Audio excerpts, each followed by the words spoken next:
Shalom dan selamat berjumpa kembali. Dalam rangka merayakan Jumat Agung, kita akan bersama-sama merenungkan firman Tuhan yang saya beri judul Yesus adalah Allah yang rela mati bagi kita. Firman Tuhan terambil dari Ibrani 2 ayat 14 sampai dengan 18 yang berbunyi sebagai berikut. Karena anak-anak itu adalah anak-anak dari darah dan daging, maka ia juga menjadi sama dengan mereka dan mendapat bagian di dalam keadaan mereka, supaya oleh kematiannya ia memusnahkan dia, yaitu iblis yang berkuasa atas maut. Dan supaya dengan jalan demikian ia membebaskan mereka yang seumur hidupnya berada di bawah perhambaan oleh karena takutnya kepada maut. Sebab sesungguhnya bukan malaikat-malaikat yang ia kasihani, tetapi keturunan Adam yang ia kasihani. Itulah sebabnya maka dalam segala hal ia harus disamakan dengan saudara-saudaranya, supaya ia menjadi imam besar yang menaruh belas kasihan dan yang setia kepada Allah untuk mendamaikan dosa seluruh bangsa. Sebab oleh karena ia sendiri telah menderita karena pencobaan, maka ia dapat menolong mereka yang dicobai. Amin. Tuhan memberkati. Pernahkah Anda berbagi hati dengan seseorang hanya untuk menyadari dari tanggapan mereka bahwa mereka tidak mengerti apa yang kita alami dan rasakan?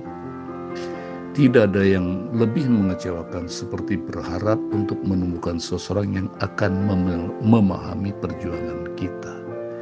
Akan tapi sebaliknya kita justru menemukan seseorang yang menawarkan kata-kata hampa tanpa belas kasihan. Kita merindukan seseorang telah pergi sebelum kita menawarkan bimbingan yang berarti berdasarkan rasa empati yang sejati. Manusia betapapun baiknya maksud kita seringkali justru mengecewakan kita di bidang ini. Tetapi Yesus benar-benar tidak pernah mengecewakan kita. Ya, kita mungkin tergoda untuk berpikir bahwa Yesus tidak mengerti.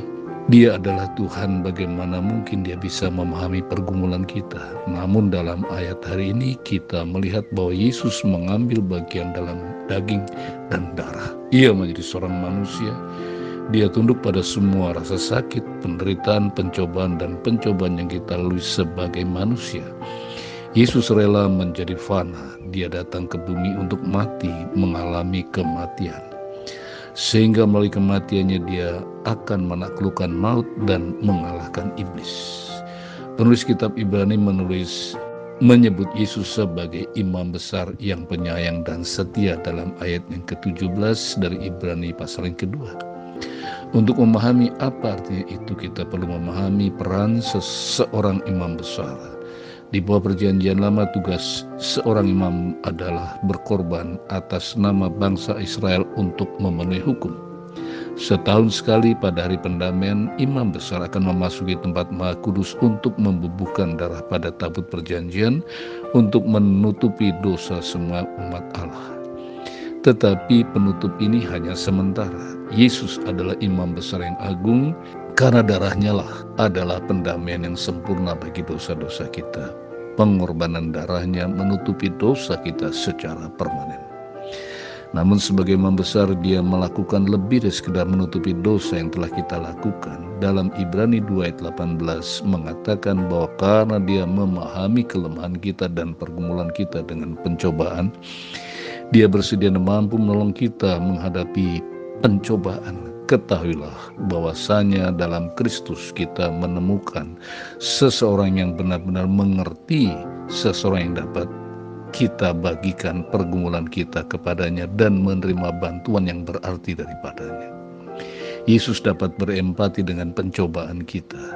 Dia mengerti rasa sakit kita. Dia telah berjalan dalam kelemahan kita yang sama, namun dia tidak berbuat dosa. Bimbingannya tidak basi. Itu adalah kebenaran yang ditawarkan dalam kasih sayang.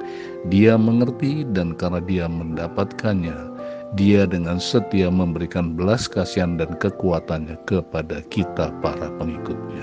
Pokok renungan yang perlu kita renungkan. Mengapakah Yesus bisa berempati kepada kita? Jawabannya karena ia tahu bahwa kita tidak pernah mampu membebaskan diri kita dari maut tanpa pengorbanannya. Mari kita tutup dalam doa.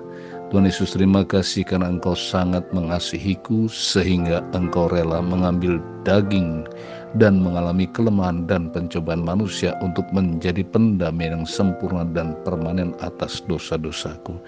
Terima kasih telah memahami pergumulan saya dan membantu saya mengatasinya. Amin. Tuhan memberkati.